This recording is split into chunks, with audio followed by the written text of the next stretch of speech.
বিরিয়ানি করেছে, প্রথমবার আমাদের বিরিয়ানি রান্না হয়েছে।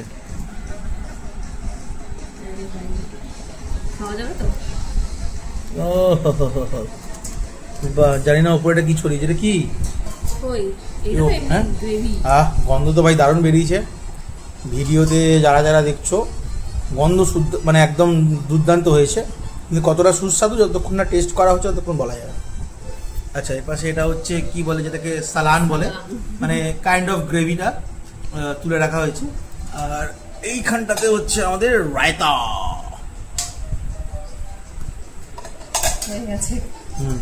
এই যে হচ্ছে আমাদের মেকার, আমাদের বিশাল বড় কুক।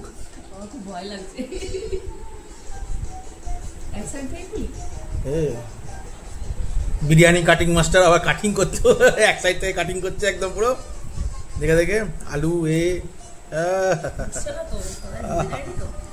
ও ঝরে ঝরে পড়ছে একদম পুরো ঝরে ঝরে। ডিবাপি ফেল, দাদা বৌদি ফেল। এই তো আলু আলু উঠেছে, কাটিং মাস্টার আলু তুলেছে, ঠিক আছে। ও পিসটাকে করিয়েছে, দেখতে হবে, সাবাস একদম একদম।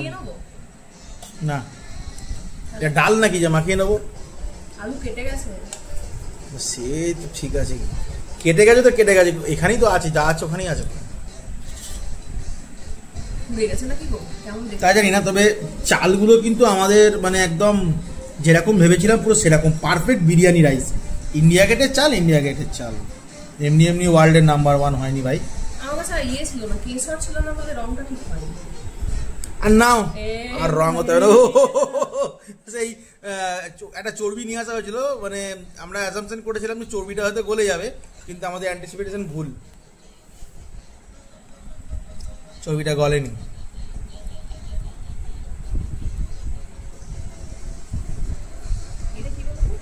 ওটা মাংস দাও।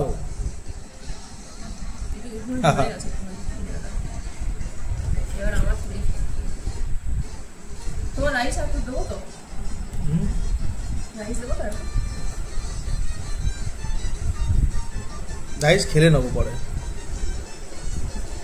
তরটা কিন্তু লাগেনি, ভেবেছিলাম লেগে গেছে, তরটা কিন্তু লাগেনি।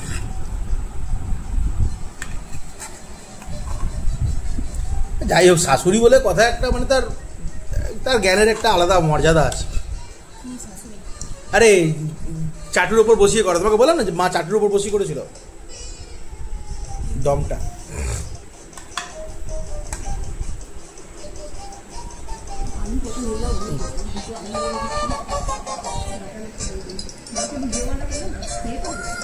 বেশি না, 4:53 বাজছে।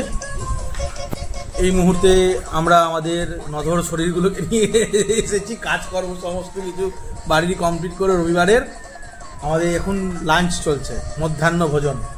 এটাই আমাদের মধ্যাহ্ন ভোজন, এটাই আমাদের নৈশ ভোজন, এখানেই সব ইতি। পুরো ঝরে ঝরে পড়ছে একদম।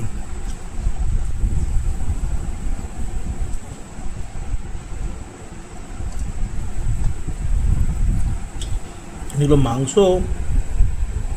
না আলু সেদ্ধ বলা যায়, হালকা হাত দিলেই কুয়া কুয়া বেরিয়ে আসছে।